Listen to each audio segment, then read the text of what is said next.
Do you want to be right or do you want to be in relationship? Because strong arming the people you care about into giving up isn't communication, it's coercion. Welcome back to the Rules of Engagement.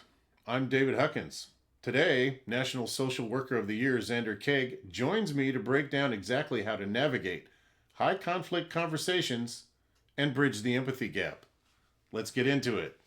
Here he is, Zander Keig. Hey Zander, how you doing, brother? Good. How are you doing, David? I'm doing good. So how's your day been today? Oh man, every Yeah. day is great. Yep. I know you've had some time off today. Did you make the most use of it? It's true that I do have the week off, so to speak, in between my independent contractor gigs and starting my new job back at the VA. But that doesn't mean I'm not doing things. So I filled up a couple of my empty slots yesterday, today, and tomorrow, doing some work with the Braver Angels organization, which I'm a volunteer with. So that's been a lot of fun. And I got to have lunch with my wife today, so that was really nice. So tell us about you. Give us some information about you and what you've been doing, and give us your credentials, what you're up to now, and next steps for you. Sure, credentials. Well, you mentioned that I was in the Coast Guard, so Mhm. I did serve on active duty in the U.S. Coast Guard. It was probably about 8 years after I got out of the Coast Guard that I decided to go to college. I was a 30-year-old college student. I wasn't sure if I would be successful in college. I went through something called the Upward Bound program for veterans specifically. And Yeah. the reason I wasn't so sure I would be successful in college is because I was a high school dropout who was in special education. Hmm. So there was nothing really in my history that told me I would be successful. Neither of my parents graduated high school. Hmm. I'm a first generation Mexican American, so this is the kind of family I come from. But I ended up doing really well in college, and then I went to graduate school and got my first master's in science in conflict analysis and resolution.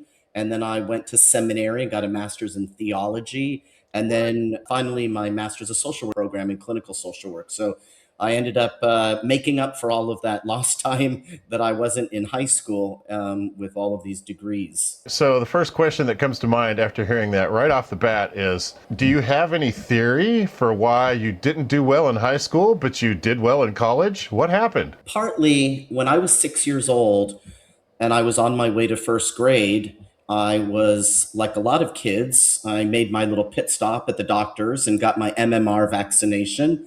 And unfortunately, in 1972, in Tempe, Arizona, where I was living, there was either a bad batch or something just went wrong, and a bunch of us got really sick.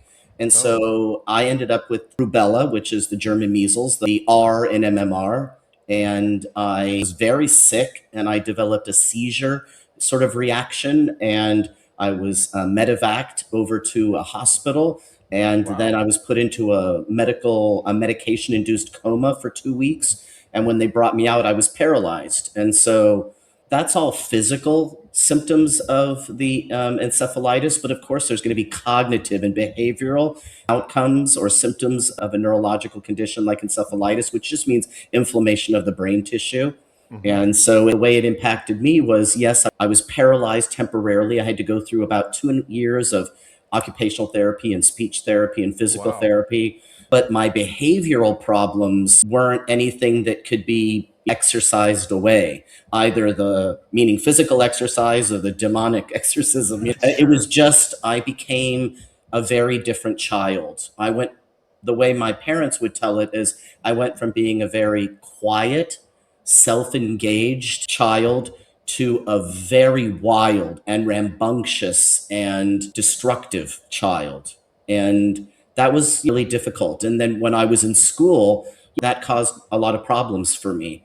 And I was put into special education not because I wasn't intelligent, but because I had behavioral problems. I It see. was the only place they could keep their Rambunctious. eyes on me. Right. I had tested into the higher IQ, but they Okay. didn't want to put me in those classes. So that's why I was in special ed. And I dropped out because I was bored and there was no challenge. And I didn't like it. I wanted to do something different. And so that different thing was going to the military, which is what I ultimately did. I took the GED, and that's how I was able to go in. Nice. Did you enjoy your time in the service? I mostly enjoyed my time in the That's a service. great answer. I mostly did. One thing that neither of us have mentioned yet is that I'm a trans man. So when I served in the Coast Guard, I was a female, right? Well, I'm Hmm. still female, but I looked like a You're a woman, parent. a younger, of course. And so because of that, there were things that I had to deal with on a regular basis that were unfortunate, sexual harassment and more. I don't want to go into details, but some unpleasant situations. But I loved the job. I loved being on the small boats. I loved being out on the water. I loved doing the kind of work I was doing, which was a combination of law enforcement and firefighting. That I loved. Right, I get it. I have to admit, for the audience's information, Xander and I had, I don't know, a 20, 30-minute phone call so we could see if this was going to be a good fit for us. And during that Yeah. phone call, we discussed a lot of stuff. We just discovered that we have so much in common. Yeah. This might not be a great segment on how to argue or get your point across successfully. We have too much in common. We may find some things here during the show that we can flex our communication skills a little bit with, which will be fun. But one thing that we both discovered is that we're both veterans. And another thing I discovered about Xander is that he, just like what he just shared, is that he's a trans man. And I have to admit, I wasn't sure what that meant. I had to go Google it to find out what exactly that meant so that I could have an intelligent conversation with you. I love that. That just proves a point that I've been trying to make with people for the last several years, is that just because those of us in what would be considered something like the LGBT community, which that's a misnomer, I don't think there is such a thing, but it gets talked about in that way. The idea is that LGBT people have been around for hundreds of years. Everybody knows who we are, and they're just intentionally being discriminatory or prejudicial. And I've been saying to people, no, people don't know who we are. They know who gay men and lesbians are. There's been much more focus on that. And they might even know what a trans woman is, because Yes. there's a lot of information on that. But they don't know who trans men are. They don't know that we're half the trans population. They don't know anything about us. And so I've just proven my point that you're not a person who lives under a rock and you didn't know what Right. trans man is. Yeah. Exactly. I don't have a lot of gay or lesbian or LGBTQ, I guess is probably the good way to say it, friends. It's not that I'm avoiding those people. We just don't seem to run in the same circles. So I don't have a lot of experience with this topic. And none of us do. I don't run in those circles either if I'm not specifically going to an event, right? Okay. It's some people, they focus their whole life, right? They're Yeah. like, I'm a member of this community, so I'm going to go to my community events and I'm going to live in a neighborhood where a lot of people live, and they do sequester themselves off. I did that when I was in my 20s. But I not since then. It made sense for me then. I was looking for a way to connect in with people. This is before we had all the rights that we have now in the United States. So It seems like with a lot of, and I'm not going to, not just gay people, but whatever it is, community or whatever, it seems like a lot of times the major thing about them is what they use to define themselves with. And I think that's very limiting. I think we're so much more than just either gay or straight or Christian or Muslim or whatever. Yeah. We're very complicated people. yes, of course. So I got some questions for you here. Okay. Jump into this. Thank you for answering some questions about your trans identity.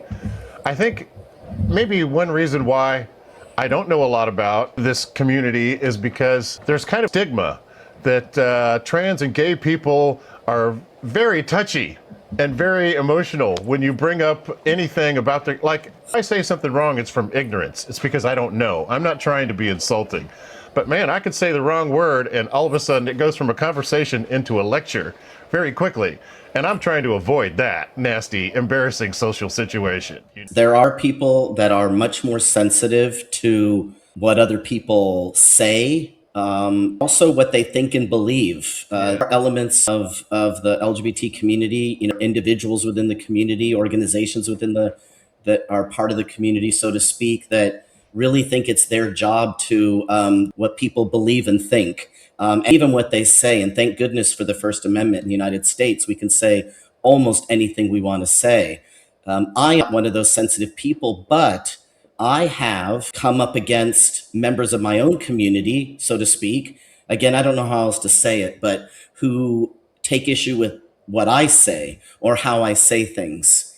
And so I have been challenged and accosted. I've been called out, as the kids like to say, invited to a couple call-ins, which just sound like crazy kangaroo courts to me, where I want you to come into a room filled with people who have issue with your views on things and the way you talk about things and who you talk to. And it's like, no, like, absolutely am I accepting that invitation. That So sounds yeah, horrible. there are some people, terms we think of this. One of the ways that we think about this is individuals have either an internal locus of control or an external. We're combinations of those things. We all have a combination, but mostly we're more dominant in either internal external control or external locus control. And what that means is that for me, as a person who has an internal locus of control, the things that are happening around me, outside of me, don't have as much impact on me as somebody who has an external locus of control, right? So I'm not concerned with fashion. I'm not concerned with political correctness. I'm not concerned with trends, or like, I don't keep track of who's winning the awards. I don't, like you, I'm not trying to be insensitive. I'm just not up on all the latest. And when I run into somebody who's very sensitive about something like that, and I use a word that either they find offensive or somehow they think someone else might find it offensive, and they're taking on the cause for the other person or group of people, it can get pretty uncomfortable. Sure. Yeah, Yeah. 100%. I agree. Yeah. I think this was a good example of how people can address a sensitive topic and respectfully with each other. Zander and I just did that. So take note. I think a lot of times when I'm navigating uncertain waters, and this doesn't always help, a technique that I like to use is just like what I said to you. I'm like, hey, I don't know a lot about this. I might say something stupid or offensive. Please don't take offense. I'm not meaning to be offensive. Got to grease that groove a little bit. But even then, sometimes it doesn't help. Yeah.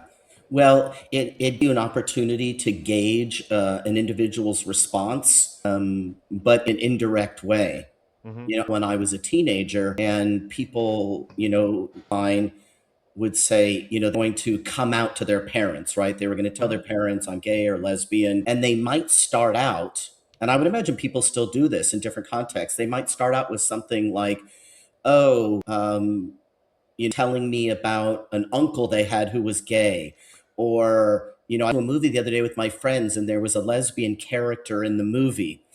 To gauge, right? How are my parents, how are my family members, how are my friends going to respond to that? And then that might indicate how they would respond to you. It doesn't always, it's not 100%, but it can be used as a good gauge. It also creates a separation from being the one that's on the target for the vitriol or the venom, right? The accusations. It's like, not me, it's them, or, Right. It gives you an option to step away from that conversation without being the object of somebody's fury. Yeah, it means it's a good protective measure. That's a great tactic. I'm glad you shared that with us. That's add that to my repertoire. So I think a lot of times in the very beginning of a conversation, we have to make a decision. Are we even going to jump into this or not? Right? So yeah, I think a lot of times people jump into an argument as a knee-jerk kind of, like an insult happened or somebody's put out some information that's incorrect and you just want to automatically jump in and give the correct information. Is there a quick mental fitness check, I guess, that people should run before engaging with others? Well, in a lot of the work that I do, I talk about the difference between reacting and responding to something, right? And the reason we react to things is because our amygdala is being sent a signal that there's some sort of safety issue, right? It's alert. It's our defense system in our brain that says you need to be aware, you need to be paying attention, you need to be, fight or flight, right? Or flee, all different things that we do when we're responding to stress. And so one of the things that we can do is practice different activities like a mindfulness activity or grounding techniques that can teach us how to bring ourselves as rapidly as possible back to the here and now, because Once we go into reaction mode, then our sympathetic nervous system takes over and our muscles tighten up and our blood starts running through us more quickly and our breathing increases and our heart rate increases, right? It's bringing all of the tools that we need to fight or flight, the that's running through us, the cortisol that's running through us. So in an instant, we can bring ourselves back to the here and now to make sure, like, am I actually in danger, right? Is that saber-toothed tiger chasing me? Is that car about to hit me as I'm walking through the crosswalk? Is that person that's running towards me, are they running towards me to go past me, or are they running towards me to attack me? And it's in an instant that we have to make that, whether we're in danger or not. And once we sort out, no, we're not in danger, then we can kick in our parasympathetic nervous system that says, oh, okay, bring the heart rate down, slow the breathing, release the muscles, biochemicals back into a homeostasis, because we're not in danger. And the one way to be able to, you can't guarantee that we're going to be able to go from react to respond but if we practice the grounding techniques, if we practice the stress management techniques, if we practice things like mindfulness and meditation, when we're not under stress, when we have a stressful situation occur, or we think we're having a stressful situation occur, we can notice it in the moment and then bring ourselves out of it. Right. So it takes practice. It's just like anything else, driving a car, riding a bike, cooking food, right? Anything that requires learning a bunch of steps in succession and practicing them so they become second nature. Right. And if we can make it second nature, then we won't have that gap in time where we react really strongly to something, right? We call it a knee-jerk reaction for a reason. Right? We overreact, and then we have to go back and clean it up and repair whatever rupture that we created in our relationships. I, as a veteran, and you may be able to relate to this, as a lot of veterans do, I struggle with PTSD and anger issues.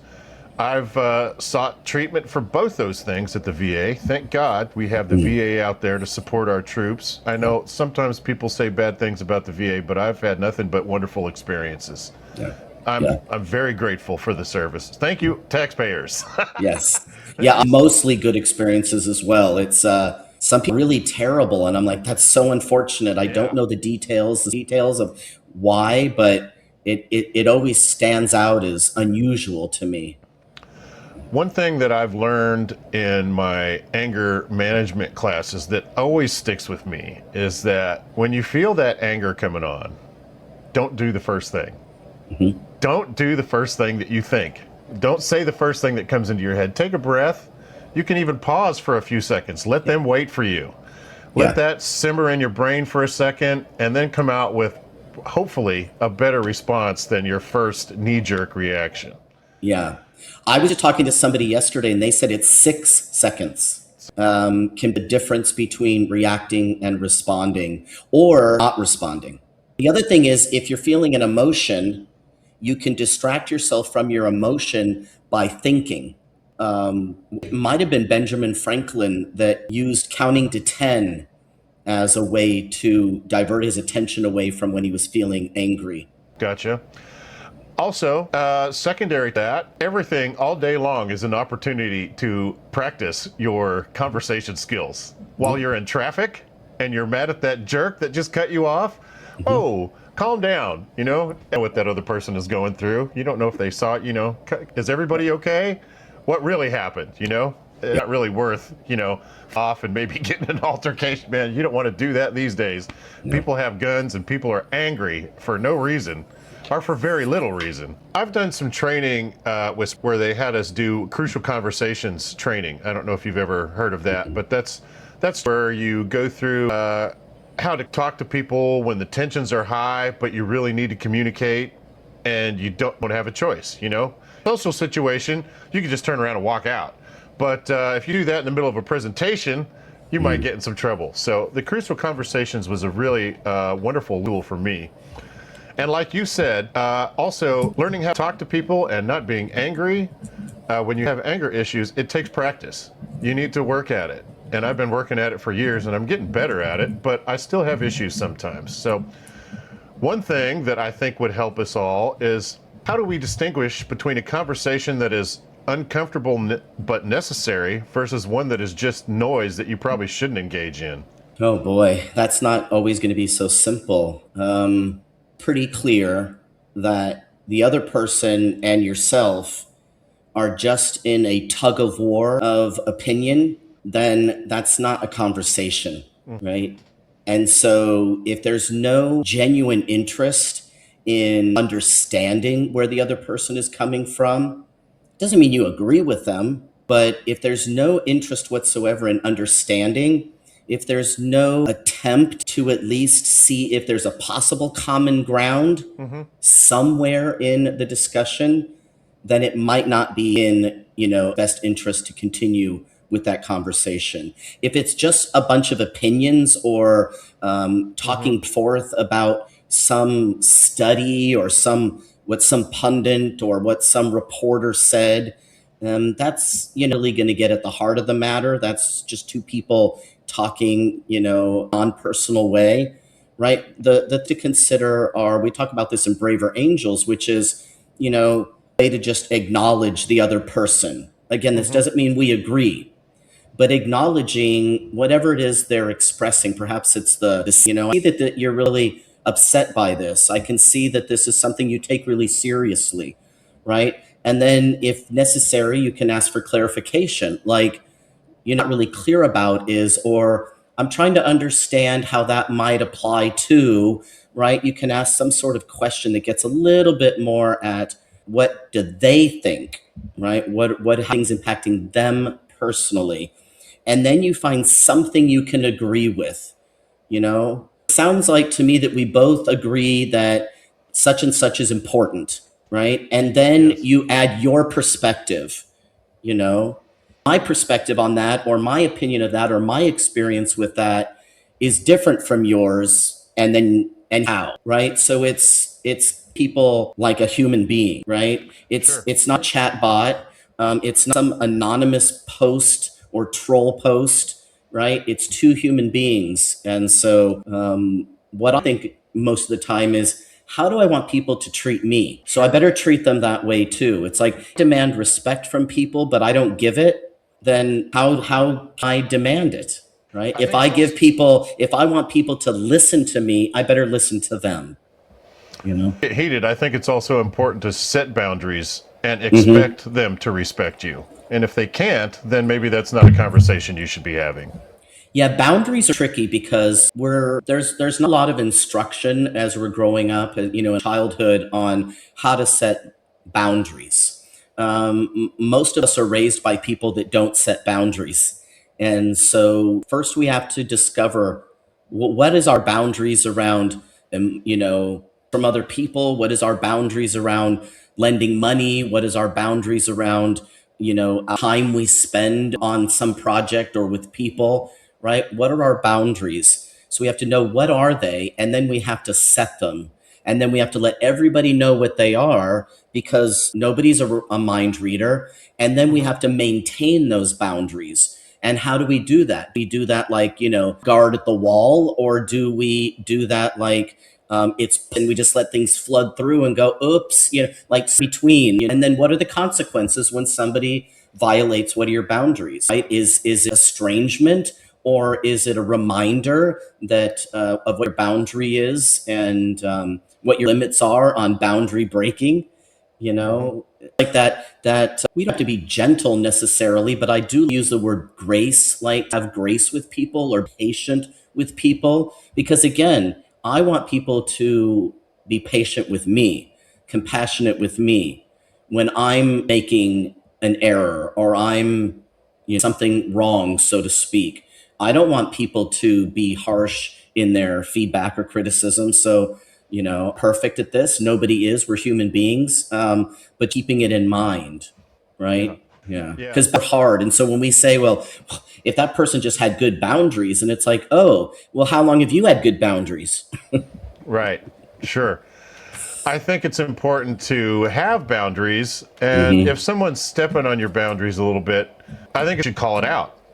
For someone's rude in your presentation, coming from.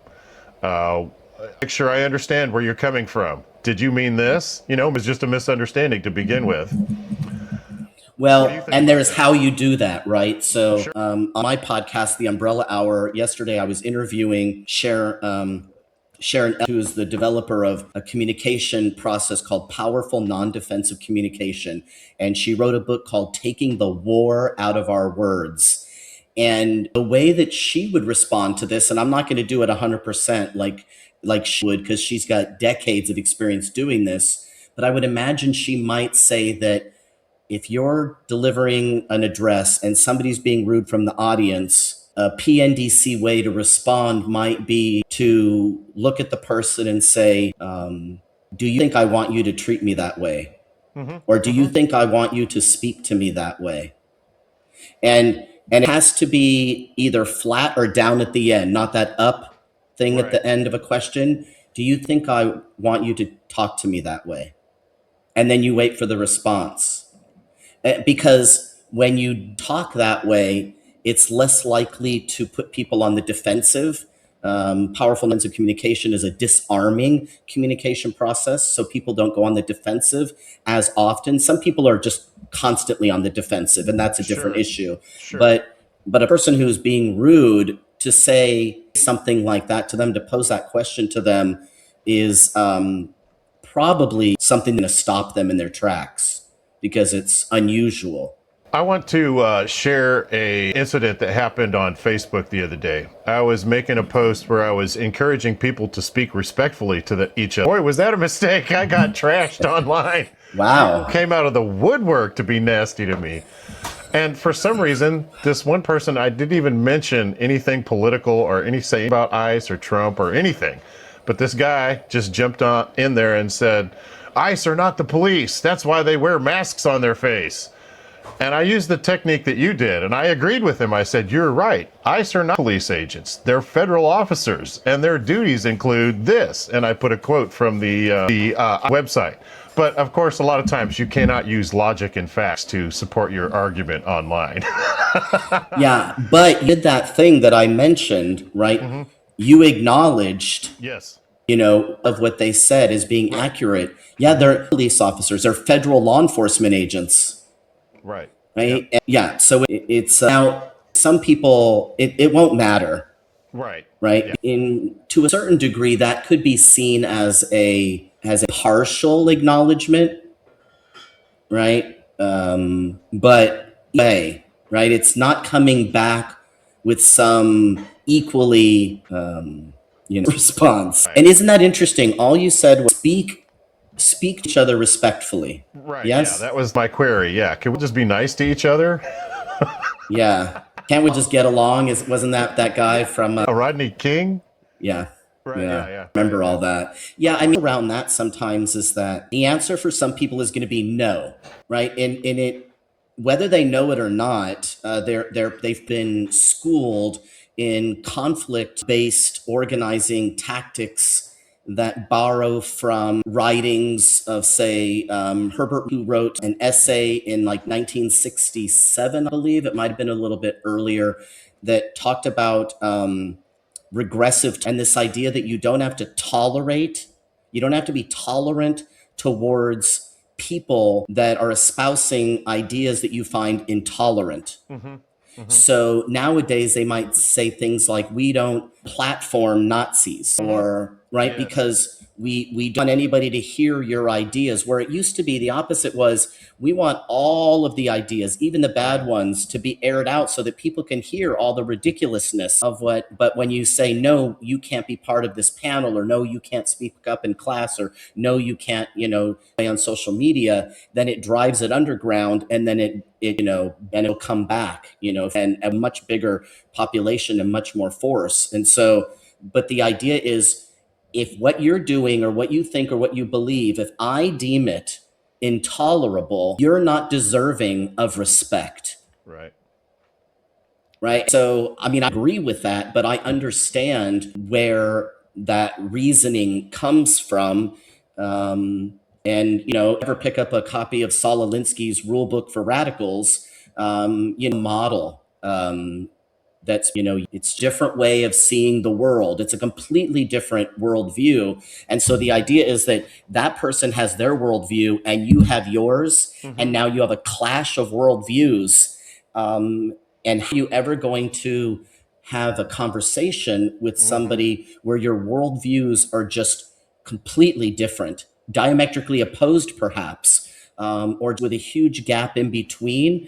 It happens if both parties are willing to engage under specific framework of engagement, like we do Braver Angels, right? We have very scripted workshops and one-on-one conversations, and we have debates that have a lot of rules around them so that people can share their true thoughts and feelings and beliefs on things. They're not going to get attacked or dismissed or degraded or dehumanized by somebody who doesn't agree with them.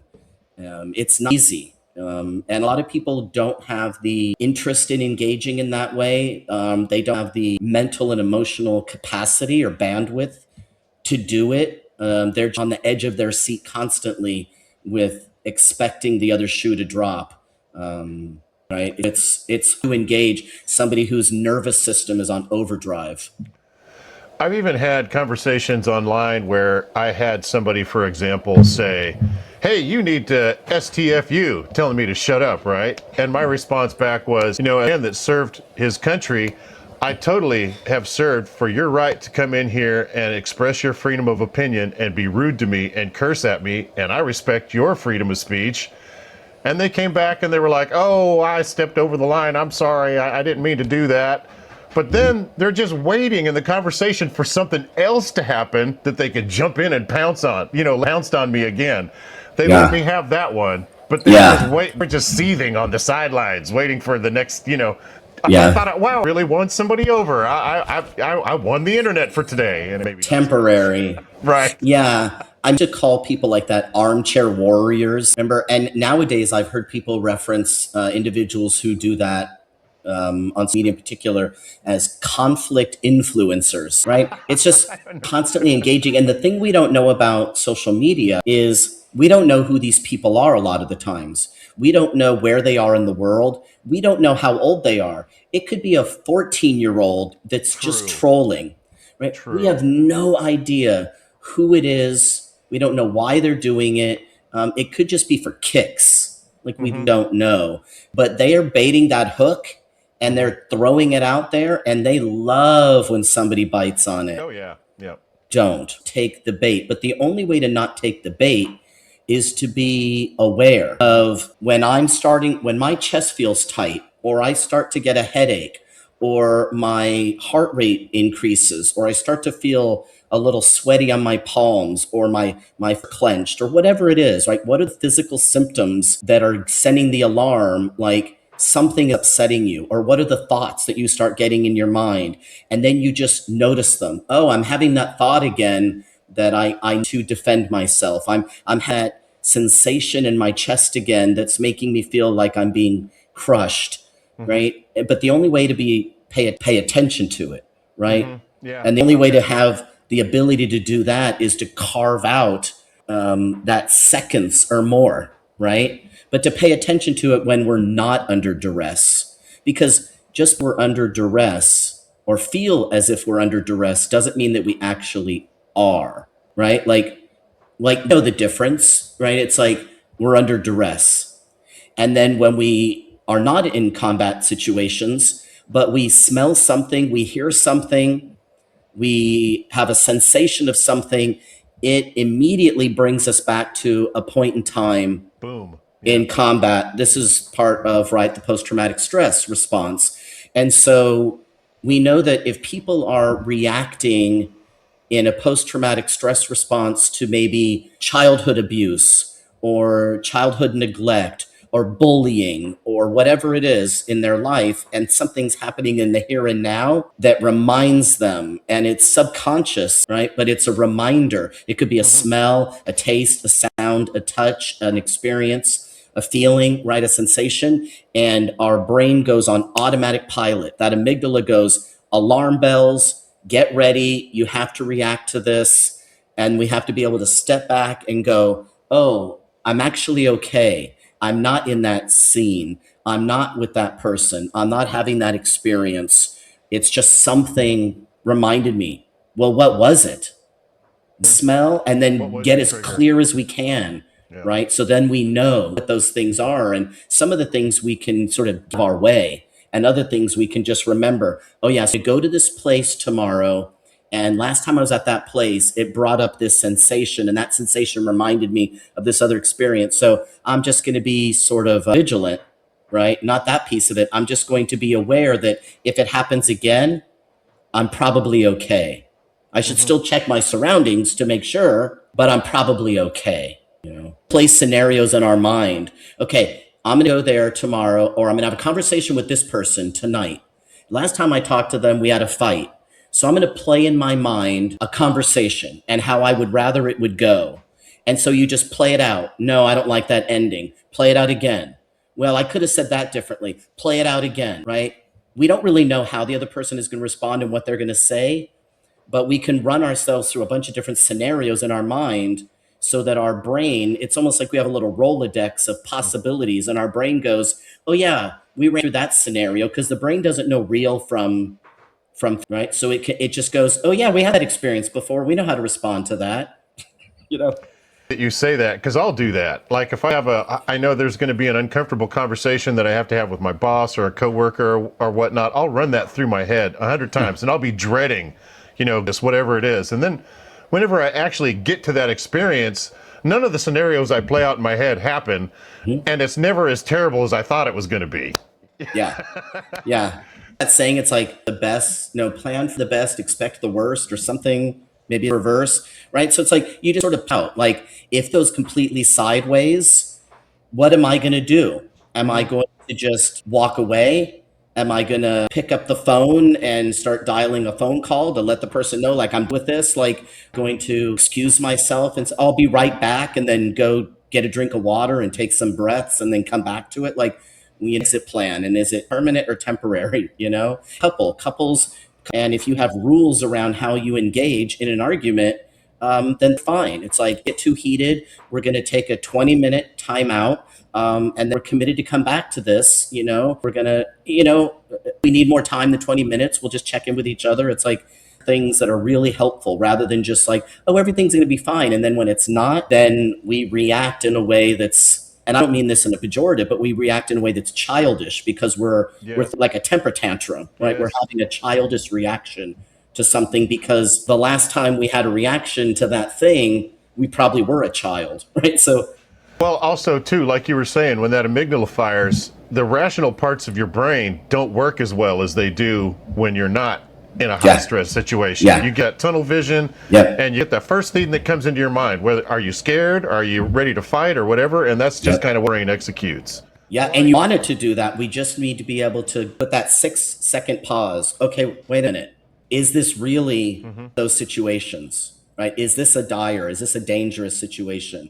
Or am I just uncomfortable? And once we figure that out, then we can change. Then we can gauge that rational part of our mind, right? We can pull ourselves out of that emotional response, and we can have a thought about it. And then that helps us to calm down. So then we can take the next step, right? In cognitive behavioral therapy, we say, the thoughts, your emotions, and your actions. And we can interrupt at any of those points so that we're not on automatic pilot. We need to be on automatic pilot if somebody is coming at us with a gun. We need to know, am I going to flee, or am I going to fight? Or am I going to freeze? We need to know. But if it's not something like that, then we can respond differently. We talked on this a little bit earlier. In the age of social media, some people are out there, they don't want a resolution, they want a reaction. Yeah. What are signs that someone is just coming in to argue and they don't even want to find any common ground, or they're not trying to convince you, they're just trying to scream into the void, or whatever it is they're after? Yeah, I look for, I'm not on social media, so I thank goodness I don't engage with this, but I would look for signs, like using language that is dehumanizing kind of language. Like, they're putting people into a category and then making some statement, those fascists or all those libtards are the same, a person who is interested in engaging. Right. And Yep. so I would say, would be if you don't know that person personally, mute or hide them or block them, or, it's a different option. So you don't have to see what they're saying, or scroll past, right? Have the ability, right, to just move on. And if it's that upsetting, then move on to, don't keep scrolling, put that phone down, right? Or shut the screen and do something else, take a walk, or, some, animal baby videos, baby hippos, So on, cute. right? Do something.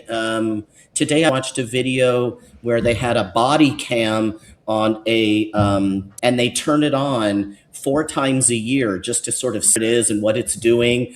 And it was great because it was showing the other bears it was hanging out with, Yeah. and they were rolling around and they were just playing and, carcasses, doing all kinds of things, Bear but stuff. it's bear stuff, right? So like, pull you out of it. There's that not a person who's interested in what you think or what you Right. believe. They don't care. Or if they did, they wouldn't be posting like that. And again, it's a teenager or somebody who just is goofing, right? It's don't take it seriously, Up to, okay, this is a real life scenario. What happens if you're going to an event and you think there might be some conflict? I think rule number one is if you think that you might need a gas mask, you should stay at home. I concur. Just a couple of hours ago, I was going to a concert, and we have this calendar that every day has a new question, and then we answer the question, and it's fun. And today's is, it's sit in the front row of any concert, what would it be? And I was sort of like, oh, concerts, there's so many people, and you don't know that I like any one person or band that much to deal with that. And she's like, it's not a mosh pit. I thought that was really funny. I love the Gen X reference. It's not a mosh pit. And but that part of it, like, it's like, I want to go to an event, a protest, let's say. You don't have to be in the mosh pit. You don't have to be right in the front. You can hang back a little bit, stay in the periphery. The other thing to think about is, like, what is messaging? And the reason I say that is because I remember when I was in seminary and we were in Gulf War times, 11, right? Okay. All right. Started in 2002 in seminary. So we were, year into the wars over there. And somebody invited me to a anti-war demonstration. And I said, no, thank you. And they said, well, you're pro-war? And I said, no, I'm not pro-war. And they said, well, then why don't you want to go to the anti-war demonstration? And I said, well, if you were inviting me to a peace event, like a pro-peace rally, then I would go. That was focused on nonviolence. I would attend that. But at anti-war demonstrations, my experience has been that people can get very destructive property, destructive to people. Yes. And I don't have any interest in being around people that are going to be violent. So or destructive, right? To vandalize property, Right. and to objects at people. Those are crimes. And I don't want to be anywhere in the vicinity where a crime is being committed, because I don't want to be associated with that. And I definitely don't want to be rounded up as if I'm participating in that. Yep. And also, I just don't condone it. I don't condone violence. You don't want to be on camera at the scene either. Yeah. You know what I mean? You don't want to, you get fired for that. On a video at a scene, and your boss sees that and you're fired. Alienate half of your friends. You're going to alienate half of your relatives. Best just not do it. Yeah. Just like doom scrolling. Just scroll right past all those haters and see if there's any positive comments. Same kind of thing. Yeah. It's unfortunate. Yeah. We're not getting to enough of these questions. There's so much stuff that we haven't covered, but I want to ask this question anyway. It's a good one. You've about the empathy gap, especially regarding men. Do you often engage in conflict differently because men feel they're not heard or they're unsupported emotionally? Well, interesting topic, because prior to my transitioning, as we say, my starting, the process of taking testosterone, until maybe a couple of years into that, where I started to look and sound a little bit like how I look and sound now, right? It was a process and evolution, but didn't look and sound like what people expected of a woman. So the default was, oh, that must be a man. And so then all of a sudden I noticed, oh, people were treating me very differently. And Hmm. now I wouldn't have known about this because, well, why would I? I didn't have the experience. Sure. And quite honestly, I was a lesbian community, and I didn't really spend much time thinking about or worrying about how men were being treated in society, right? It's hard to ask any woman to think about how men might be treated in society and experience society when so much emphasis on women being the victims of violence and oppression and sexism. And so it's easy to dismiss that men are also victims of sexism and violence, including domestic violence and sexual assault, right? And so I hadn't encountered it. I just didn't know about it. And then I became a social worker and I went to work at the Department of Veterans Affairs, Veterans Administration in particular. And I started working with homeless veterans. 100% of my caseload were men, and a bunch of them, in addition to the fact that they were homeless and had addiction issues and mental health issues, disproportionate amount of them had also been victims of child abuse and child sexual abuse. Really? Yeah. And military sexual trauma. So there are more male victims of military sexual trauma than female. It's just disproportionate for female active veterans because they're a smaller population. So it happens to them in larger proportion, but the numbers of people that are experiencing military sexual trauma in large are male members of military. And exclusively at the hands of other men in the military, but not exclusively. There are women who perpetrate sexual violence on men. It's just different. And so all of a sudden, I had these gentlemen on my caseload, and I was asking them, have you plugged into the military sexual trauma program at the local VA, right? Have you gone to the groups? Have you talked to the coordinator? And would say to me, well, I talked to her once, but they don't have any groups for me. And I was like, what do you mean they don't have any groups for you? Well, they're all for women. Oh. So they didn't have MST support groups for the male survivors of MST. And I was like, well, that's interesting. So I started reaching out to some of the MST coordinators and finding out, like, yeah, there aren't enough of them. And I'm like, oh, yeah, there are. Like, I got a bunch of them right here. They can make a group themselves. Wow. But don't come forward as often. Yep. Right? So there's that issue. And yes, one area. Another that happened to me was that I was on a public transportation train in San Francisco one early morning. There were 5 of us on the train, 4, and then me. I'll just put myself as a third. But I was sounding and looking like I do now. So they, have been part of the male group in the scenario. And the woman was on the telephone and she was talking very loudly about how men are a-holes and men are jerks. And remember, because I think I was reading and I looked up and I looked over at the guys and none of them could have been bothered. None of them, it's like we're hearing this. They were even looking at her. They weren't looking at each other. They were just looking out the window or at a book or a newspaper or their shoes, I was like, well, that's interesting. And so then I looked over at her and she gave me this look and then said into the phone, yeah, there's an a-hole looking at me right now. Oh.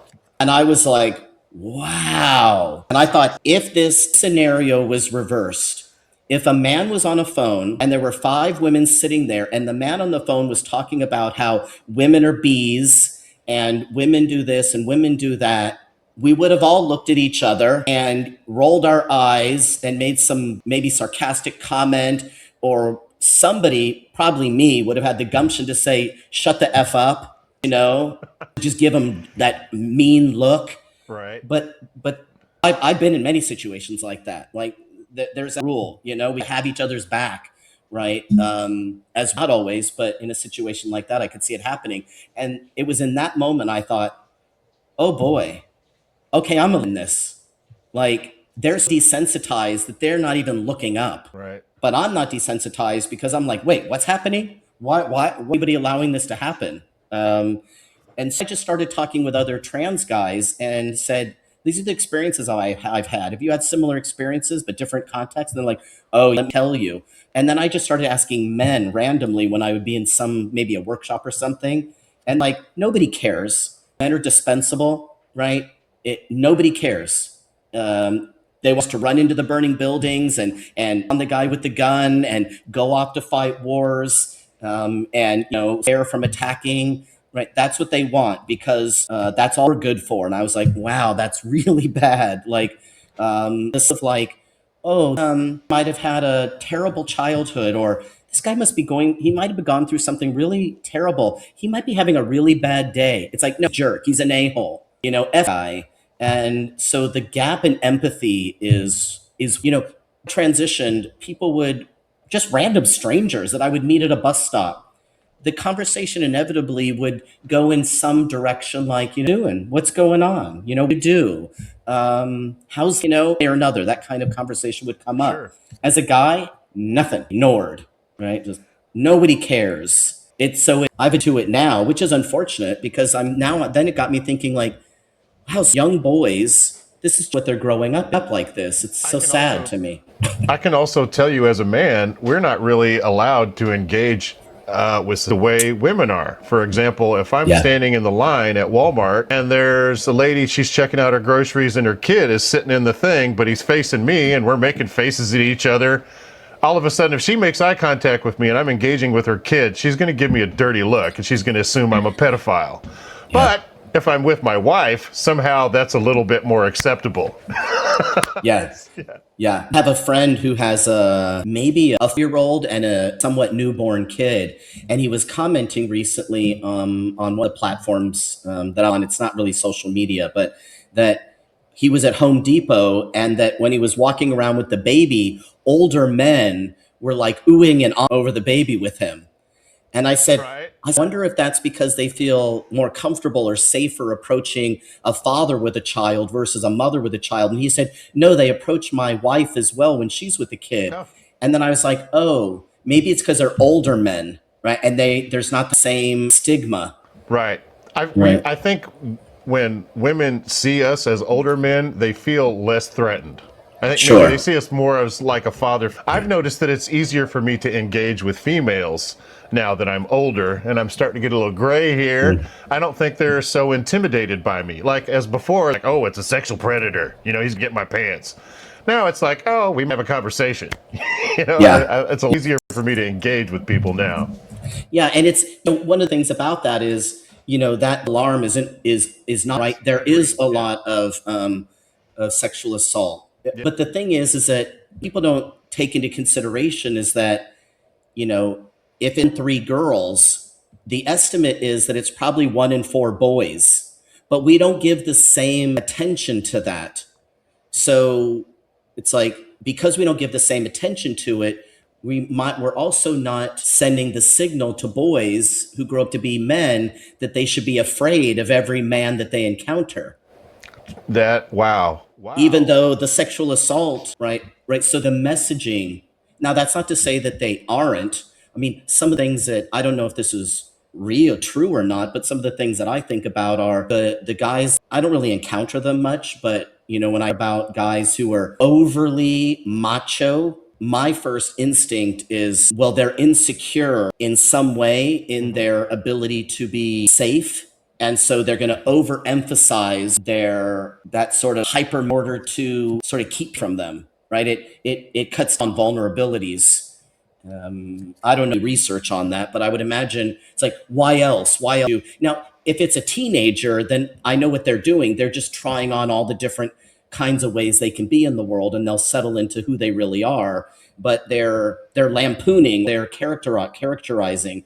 They're like, well, this is kind of how I acts, and that's how my uncle acts, and that's how the guy down the street acts, and this is how the guys on my YouTube videos that I watch act. And so they're sort of playing it out, like what feels for me. Even in your 20s, people are still doing that, right? Guys are still trying to sort out, where and how they fit. But once you're in your 30s, 40s, 50s, and 60s, you have that resolved, unless there's something else going on, right, with you. For sure. Yeah. Let's say, I wonder if you can give us something to put in our toolkit now. So, okay. If I'm in a conversation, doesn't matter if it's online or in person, whatever, and it's turned toxic, how do I get out of that without looking like I'm storming off or quitting? Is there kind of a tool that we can use to disengage? Well, there's a few different things. If they're opening, right, if there's an opportunity for this, just divert to another topic. Another would be to do a temporary reprieve, like back, I have to go to the bathroom, or I really use a refill on my coffee. Do you need one? Right, something that just in the conversation. Other options, you don't have the ability to do that if you're. Some people don't feel like they can get up. We can always get up, but we don't feel like we can. But that's something we have to take on. We have to recognize, like, I'm timid. I can't blame the other person. They're not forcing me to sit here. I'm uncomfortable getting up because I don't want them to be mad at me or whatever it is, right? So we have to own our own choices to make. But some of the things we can do is we can oh, okay, this is contentious and I'm participating in that. So I'm going to pivot and find a way to align with them, right? It's that finding some to agree, right? And so that pivot and alignment can pull us out of that contentiousness, maybe, right? Some people are just dug in and they're going to know what you're doing. They're smart, going to see the tactic that you're taking, and then you might have to I got to go to the bathroom, I have a little technique that I've used in the past, and I'll give you an example of when I used it. I was having and I'm not a Democrat or a Republican. I'm an independent voter. So Yeah, me too. I think I have more Republican leanings than liberal leanings, but most of the time, in fact, my voting record is almost 50-50. So I was having a conversation with a couple of friends one time that were all into, when we were calling it Obamacare. They wanted Obama. They were all on board with it. And I had some reservations because I've been to other countries where they have socialized medicine. And I was like, as a man in the Army, I was comparing and contrasting how America and other countries that have a similar systems, how they're working. And they were coming out with me with all this stuff. And it was 2-on-1. And I was totally getting shouted down all the time, right? So I said, honestly, know a lot of answers to these questions that you guys are answering. Let me write this down. And let's circle in like a week and come back and finish this conversation after we've both done some research and we can actually have some facts about what's going on. Absolutely. Right? It's like you'd say, sounds like you know a lot more about this than I do. I need to do some research and then also, yeah, absolutely. Absolutely. What you don't know is, do they really know a lot of facts? And are they accurate? Yeah. Yeah. A lot Yeah. of repeat stuff that they hear. I'm seeing Yes. that online so much these days. Yes. They'll see a meme or something and they grab it and throw it up on their thing and say everybody else is this or that, and they haven't done any research to see if it's. I don't think a lot of times they don't even care. They're just trying to get a reaction, or they're their beliefs. They're just waiting for something to reinforce what they already believe, and they're going to throw it out there. Well, it's like the people I think are important believe this, so it must be important too. So I'm going to believe it. And it's like, well, maybe it is important, but maybe it's not, right? We have to be able to figure that out for ourselves, right? We have our own, conscience, our own values. We have our own beliefs. We have our own convictions. We have our own principles. If we're willing to just let those things be decided by other people, I don't think that's going to end very well for individuals like that.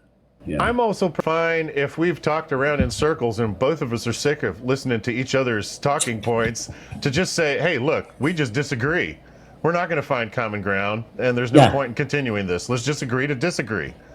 Yeah. Yeah.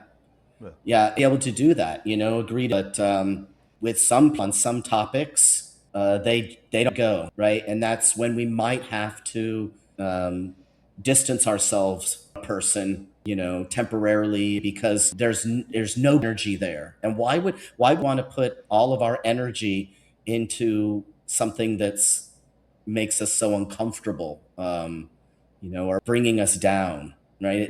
It's worth it. There are a lot more people out in the world that we could be spending time with that, even might not agree with us, we are able to have a conversation with them that doesn't leave us feeling, terrible, or the world or the planet, all of doomsday nihilism. I say this all the time, and I don't think people agree with me enough on this point, but I feel like I learn more from people I disagree with, respectfully, than I do people that I agree with. People I agree with all saying the same stuff I am, you know? So it's good to disagree respectfully with others. You might learn something.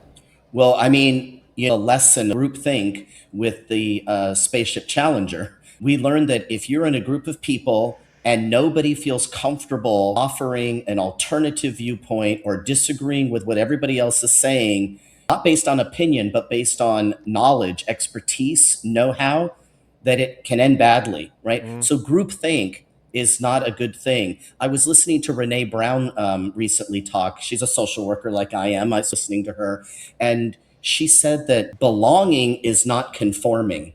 If you have to conform to the group to belong, that's not belonging. Belonging is where you can be who you are in a group of people who are being who they are, and you belong to that group. They welcome you in. It's not conforming to the thoughts, the beliefs, the actions of the group. That is not belonging. Well, I can tell you there's a place on Facebook where people are welcome to, and it's the Rules of Engagement podcast. People with all different kinds of viewpoints. If you're interested in learning how to talk to each other respectfully and engage with your fellow human beings, believe me, there's still hope. Don't give up. There's a place on Facebook for you. We'd love to have you there. I had that opportunity to do a shameless plug.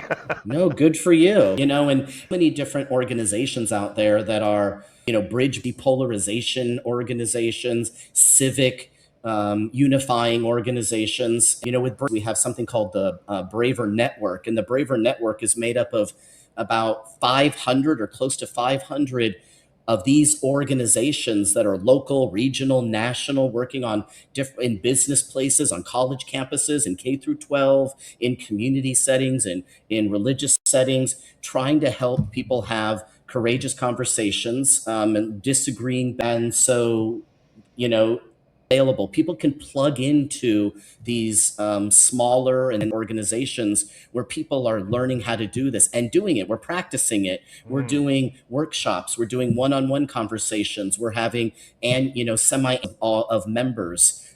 We call them conventions. People can come together and learn how to do that. The Bravery next convention is this year. It's 2026. It's in Philadelphia, and it is in June.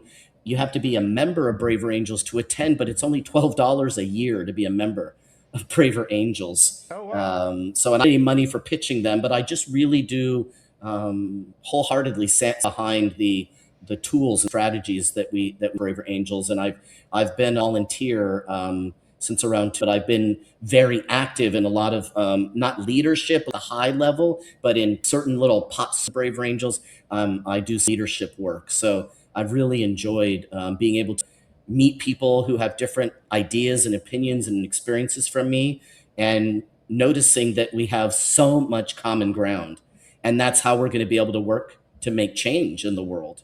Otherwise, it's going to be one group of people trying to topple over another, and then down the line, that group will topple back over, and it'll just go back and forth. And that's not a good solution to long-term, stability. In a lot of conversations these days, people are trying to win the conversation. I think that's kind of a wrong to approach a conversation. How do you feel about that? Yeah, I mean, couples therapists like my wife, but it's not uncommon to hear. Your wife is a couples therapist? Oh, man. Yeah. Well, family, includes do you want to be right, or do you want to be in relationship? Oh, I know there's going to be several of these moments during this podcast. That was a good one. Thank you for sharing that. That was great. Yeah, that's arguing. Like, this is the person you've committed to spending your life with, and perhaps, building it together with. Like, it doesn't mean compromise or give up on the things that you care about, but strong arming your partner or your child or your parent or your sibling into, acquiescing you believe to be the right thing, that's not a relationship, right? That's coercion. I always got to ask myself, how important is it that I'm right? Do I be right in this? Do I have to be the person that comes out on top? If these no, then maybe it's really not worth getting emotionally worked up over. I agree. It's not worth it. Okay, all right. Now we're going to plug your book. Oh, You have a book called Third Space. Briefly, what is that space, and how can finding it help us lower the temperature in our polarized culture? How was that for a uh-huh. question? That was a Good, Gwen. Yeah. So the space, the subtitle is A Nonconformist Guide to the Universe. So that gives a bit of a lead in into, as a person who has my entire life not conformed to what has been expected of me, either as a girl, as a Catholic, as a whatever it is, right? And before, transition, lesbian, and now I just conform to expectations, and that's a really very positive thing. However, not everybody does. And so when you are a non-conforming person and you are going through life, you're going to encounter people and systems that are like, no, you must conform. And so from time to time, I make adjustments because, well, as a federal government employee, I'm not really going to be, disrupting the system as I'm working for it, right? sure, So yeah. I conform to everything. Some things I am a follower. So, but I mean, we served in the military. I was law Right, enforcement, right? Like it right, makes, right. and so as a social worker, I'm governed by ethics and laws, right? So it works. But Yes. at the time, you encounter people who really don't like that you're not conforming to their expectations of how you should be acting or dressing or partnering or what it is. Mm-hmm. And so I've had to learn over the course of my lifetime how to navigate through people's anger, through people's attempts to coerce me into changing, to satisfy either their ideas or the bigger system's ideas about how I should be behaving. And that's it's no fun to encountering, especially with family members. My never happy with the fact that I was a tomboy, and she just didn't like it, and so it caused a lot of grief. I was raised Oh, by my father. He was a single parent, so I didn't have to deal with my mother very often, but it was mostly unpleasant. And so, that's, it was a good lesson in life. And so I had thought about writing a book for years and years, mostly because people kept telling me, you should write a book. You've had a really interesting life. And I was like, I don't want to write a memoir. That to me doesn't sound very interesting. But as I was going, the years or so, I felt like, well, how did I navigate all those situations and circumstances? Like, how did I come out on top? How am I not in prison? How am I not dead? How am I not crazy?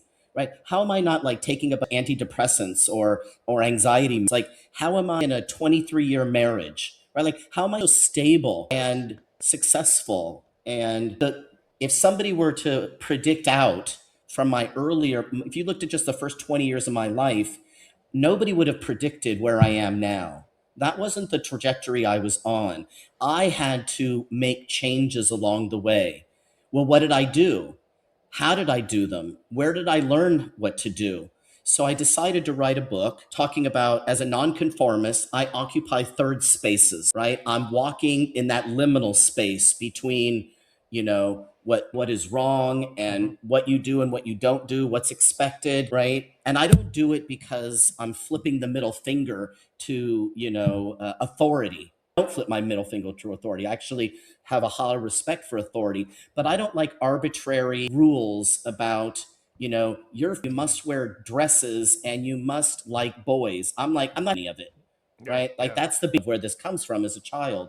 And so I would occupy these third spaces. I'd be like, I don't want to do what the boys are doing or what the girls are doing. I'm going to go over here and do this other thing, right? I was creating my own third spaces, and I've done that my whole life. But again, I've navigated through all these circumstances. And so I thought, I'm going to write a book where I talk about, here's who I am. This is what I've done. These are the consequences. And these are all the tools and strategies that I've used to certain levels of success or not, failure, to show this is how I did it. This is how I navigate and how I continue to navigate being a person who kind of, bucking the system at the same time. Okay. Wow. That was quite a mouthful. Yeah. I think it's very important to be yourself. Try not to conform to what other people are trying to tell you to do. You're just going to make yourself miserable, yourself and themselves. Yeah. But most people are conforming to expectations because they don't want people to be mad at them. I don't really care. People can be mad at me. It doesn't bother me at all because I have an internal locus of control. If I had external, I'd be really bothered if people didn't like me or were mad at me. I don't care about that. But I have to be aware of it because I can't be dismissive of other people. I can't be rude and cold to other people because I don't care if you're mad at me, right? So I have to keep in mind, like, don't be an a-hole, right? So I don't, if you're mad at me, if I'm doing something that's me as my authentic self, but if you're mad at me because I don't align with what you think is proper and correct, then I don't care. But I'm still not going to be rude to them, right? Kill them with kindness. Right. I'm going to be charitable. I'm going to be compassionate. I'm going to have grace for those people. I might not hang out with them, but I'm not going to wish them ill. Right. If you leave our listeners with one rule of engagement to practice this week, if you're giving our listeners a homework assignment, what would it be? One rule of engagement. Wow. Well, maybe in that very simple way, that do I want to be right or do I want to be in relationship? Right? Is it to argue, to push this point, right? Is this the time and place? Is this the person, right? Is there somebody else I could be talking to, right? I don't need to take out my frustrations on my wife or on my friends or my coworkers. Maybe I can write a letter to the editor and air out my grievances and then have Grammarly check it. So trying to figure out, like, is important that I make this point here and now with this person. Okay. So Zander, it's going to be no, right? Zander's important, is it? If you get into a heated topic with somebody, or you're already in a heated topic with someone, maybe a big surprise to you. Sometimes it happens that way. Just do a little self-check. How important is it that I engage with this and to write?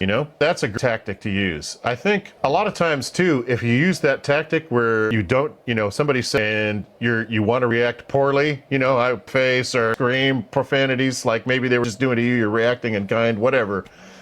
But instead you give yourself that 6 seconds where you're just sitting there, not saying anything, talking to them. And that 6 seconds of uncomfortable silence, they might tell on themselves. They might just keep going with whatever they're talking about. And that'll give you some more time to think about whatever it is you need to respond with.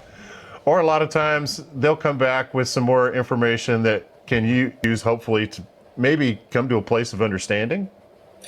Well, I decades ago to Dr. Laura. You remember Dr. Laura on the radio? Yeah. Sure. And somebody called in one day and said, this was in the mid 1980s. He said, I think we should round up all the people with AIDS and stick them on a deserted island. And this is what she did. She said, oh, well, how do you propose to do that? Right? Right, yeah. He's like, well, just round them up. And she's like, yeah, but how do you find them?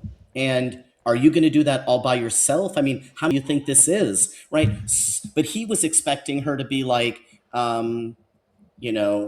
idea and hang up on him or something, but she didn't. So she started asking him questions and he just dug himself deeper and deeper into his wackiness so that everybody could hear it. And you were like, wow, this guy's really out of his mind. Right. So sometimes that can right. If somebody's just getting a little wacky with things, you can just ask them a question like, how do you propose to, how do you see that playing out? Like, what's the run it by me? I need to visualize it, or, yeah. That's not the same as asking for clarification because you're really invested. That's more like having a little bit of fun with somebody where, because a little wacky and you're just sort of like, okay, let's see how wacky this can get, Sure. Differentiate between people we care about and people we don't, that we're sort of poking a little fun at them. Another that I think is interesting a lot of times is whatever the person just said to you, You take the main point, like 5 words of their main point, and you repeat it back to them slowly with a downward inflection at the very end. So if their main point was something about animals, so animals should all be dead. Really? And that's going to give them respond to that, right? And a lot of times that'll give them more information, some more insight, just like what you were saying. Or maybe it'll give them enough rope to hang themselves. Yeah, I remember one of the jobs that I had when I was in law enforcement was I was a liaison officer for a school district in Northern California, San Francisco Bay Area. And I was one of the things that I used to be charged with doing is going to classrooms and pulling students out and bringing them to the principal's office. And so one day I went to this classroom and I came of a student and he came out and I was walking him to the principal's office and he was a Hispanic and he said, "You just hate Mexicans." And I looked at him and I said, "Well, I better call my father and tell him because he was born and raised in Mexico." And he just shut up. You know what I mean? Like about us based on how we look, where we live, the way we dress, the activities we're engaged in. It's like assumptions are often going to be false. So we should also be aware of the assumptions we make about a person because they attend that church or they live in that neighborhood or they come from, that's their family or these kind of people. Like those are ways to people, and it's not they would probably want done to them. So it's best not to do it to others, but it happens. It's also one of the things our brain just does, right? Our brain categorize and catalog things, and we stereotypes and we make assumptions and we do between things, right? In that sort of neutral way that we discriminate, not in a prejudice way of discrimination. And so it works and we use it and it's necessary. We just have to be aware of when we have a stereotype that we're using to discriminate against somebody or to mistreat or to treat them better, right? The in-group out issue, agree with me, are always right and good and I treat them well, and people who aren't like me are bad and I'm going to treat them badly, right? Sure. Yeah. So we have to be aware of the what they call the devil in halo effect or the in-group. We just have to be aware of it and pull ourselves out of it, or else we'll just do it without thinking about it. Sure. That's the social example I provided earlier, where I was just advocating for people to talk respectfully to each other, was a perfect example of that. I just, people just on there and trashed me and said all kinds of bad things. I think a lot of times, if, I come on and, talk to each other, and they all came back with, "Oh, you're supporting ICE. You love Trump. You're a pedophile." Whoa, wait, where did all that come from? Yeah. It had nothing to do with any of that. And then in my mind, they're coming back with, "Oh, you're fascist." And I'm thinking, this guy's a liberal, out of control hater. And, may not have been right. They might have just been having a bad day, or maybe that's the way they felt on that topic, and they're not a liberal. Assumptions, right, exactly. Yeah. And that's the point. You don't know. You shouldn't make assumptions. It could have been that 14-year-old kid that's just out there trolling me, like you said, right? So, well, let the 14-year-old kid win. In that, you posted a statement.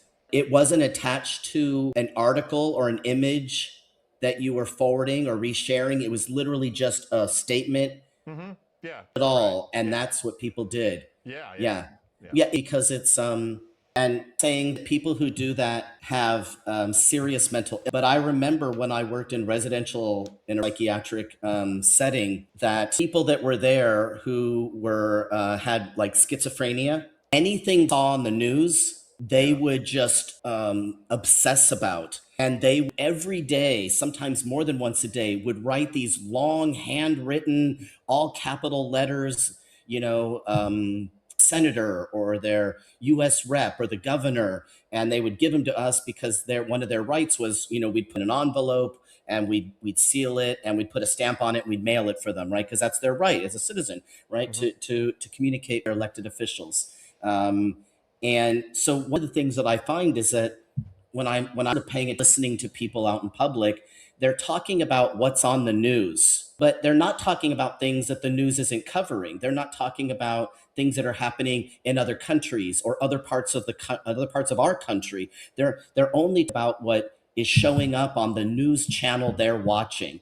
And so they get very narrow visioned, right? Their focus is very narrowed, so that when you write a statement like, just, treat respectfully, and they immediately jump on the ICE thing, it's because they've narrowed down, right? They're like those people that I used to work with they're just fixated on the new. So it's I don't know what's happening. I don't know if that's a brain chemistry thing. I don't know if that's those stress. They're just on active drive, and people are just spinning out about. It's like, yeah, people can watch the stuff and that's happening in Minneapolis and be really by it. And it's like, well, I mean, about what's going on in Portland, Oregon, or how about over in, Atlanta, just like, or over in Iran, over in, France. It's right. So to get so narrow is very, to me. Again, I'm not diagnosing anybody. I don't know, but we know that when they rip a bunch of the most destructive, like people vandalism and violence at protests, a lot of the times those people are suffering from mental illnesses that are not being managed through medication and talk, right? So we have to keep that in mind also. Sometimes people are just dysregulated in how so they're responding from that dysregulated place. And sadly, a lot of other people can see that some of those people are easily manipulated and use those people to further their own agenda. Yeah, of course. Sad. Totally sad. Yeah. Well, and that's a tactic been used for a long time, to in some contexts as useful idiots, right? The Russia had neighbors snitching on members. People can coerce into doing really terrible things, damaging things, mostly so they are spared from those terrible things. But it's like, I snitch on a bunch of people, they all get in trouble, and then end in trouble. Right? Somebody's going to snitch on you eventually, right? Like, you're not right. It's right. If you're at work and you're gossiping about the guy that's not there at work, and then you take a day off work, you got to assume that everybody's talking about you when you're not at work, right? Probably. Yeah, do it. Yeah, great. I think that's my takeaway from today's lesson. If you're online or in the real world and people are engaging with you with this horrible rhetoric or profanity or insults, just, that's not worth engaging with. If that's how somebody comes at you right out of the gate, just skip that and go on to the next. Maybe you'll find somebody more reasonable on the next conversation. Yeah.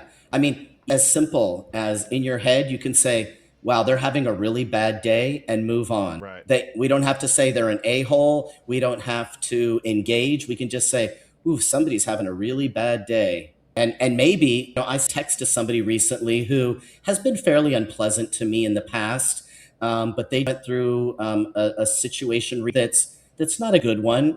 From a job, and if I got fired from a job, I wouldn't feel really good about that. And even though they hadn't been really pleasant to me, I sent a text saying, sorry about, what you do.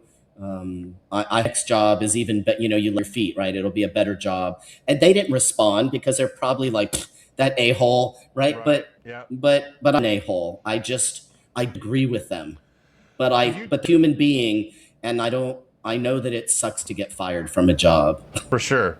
I do have empathy for others, even if they don't particularly treat me well. I had an instance recently where I got snubbed at an industry event by somebody, and then later they turned out to have a health problem. And I still promoted their fundraising event on my podcast and messaged them anyway and wished them well and told them I hope they have a speedy recovery, because that's how we're supposed to treat each other as human beings. We are brothers and sisters in our humanity on this planet, people. Absolutely. My favorite story about this is about a rabbi used to get a call on the regular. I don't know if it was weekly or daily or monthly, but on the regular, he would get a call from this guy that would just spew the most, just anti-Semitic things on the phone and then hang up. And then one day the rabbi realizes, I haven't heard from him in a while. And he must have like caller ID back in the day. He knew the guy's phone number. He called him and he said, I haven't heard from you in a while. Are you okay? The guy was really sick. He was having Oh a no. major health issue going Oh. on. The rabbi went to his house. Wow. Did Yeah. we make a friend out of this guy that Oh was? yeah, no, this guy major turnaround. Could you not? Yeah. I also a guy. His name is Daryl Davis. I don't know if you've heard of Daryl Davis. He's a man that wrote about members of the KKK. So he interviewed Klansmen and Yes. Yeah. yeah, the Klan and Yes. wrote the forward for my book. And he questioned, why do you hate me when you don't even know me?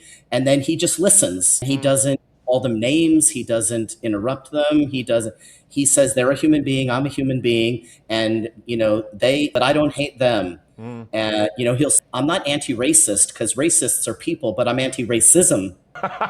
That's a great distinction. Wow. Yeah, yeah, Sanders blowers. That's what we should call this episode. yeah. Well, a lot of these I'm just repeating other people's really amazing things. Daryl, he's one of the co-founders of the Pro-Human Foundation. I'm on their advisory board, and it's all about being pro-human. And we take his work as part of the template for the work that we do in training our ambassadors to go out into the world and be compassionate with other people. So beautiful. It's to do. Zander, I think we have run the gamut. I Yeah. feel like I've asked most of the questions. This has been a great conversation, a great podcast. I hope people have learned something that they can take away to help them in their day-to-day life. I'm going to let you have the final thoughts. Is there anything we missed that you want to cover, or is there anything you'd like to promote, or whatever you'd like to say at the end of the show here? Sure. Well, let me start off by saying it's a true honor to be invited to be your first guest on your new podcast. So thank you very much. Thank you. I'm really about that. As far as promoting, so you already mentioned the book, The Third Space. It's available, on all places you can get books. I also have two podcasts. One is called The Third Space, where I started that last January on Substack, where I interview people who, like me, are just nonconformists or black sheep or, sort of their own tune. And then I have the Umbrella Hour, which I co-host with Dr. On Goldbauer. He's a clinical sexologist. We interview primarily LGBT people and talk about issues related to health. That can be physical health, emotional health, mental health, financial health, spiritual health, social health, or sexual health.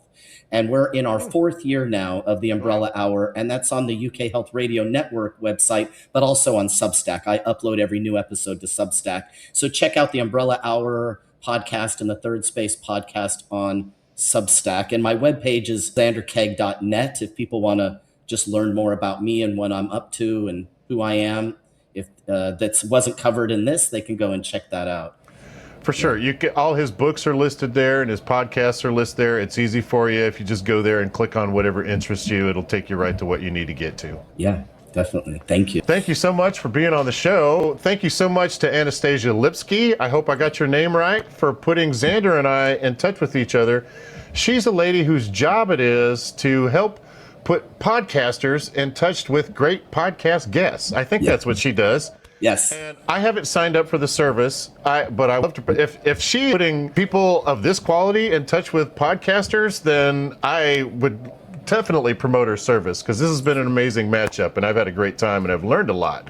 So absolutely. Thank you so much to her. Yeah, right on. Thank you so much to her for bringing us together and helping us get this first episode off the air. I'd love to invite you back for another podcast episode in the future. I have a history of asking former guests to show up as a co-host or do other things. Yeah. Maybe we could do something together, but I'd love to have you back, brother. Absolutely. Does that work for you? It does. Yeah. Okay. All right. Well, everybody, thanks so much for tuning in, and we'll see you on the next show. That's a wrap for this briefing. Remember, the goal of tough conversations is not to win, it's to understand. If you found value in these rules today, don't just listen, apply them. Subscribe and hit that notification bell. You can find the video version on YouTube at Mohight, MOHIGHT, or look on Facebook for the Rules of Engagement podcast. We'd love to see you there. Until next time, stay engaged and stay respectful.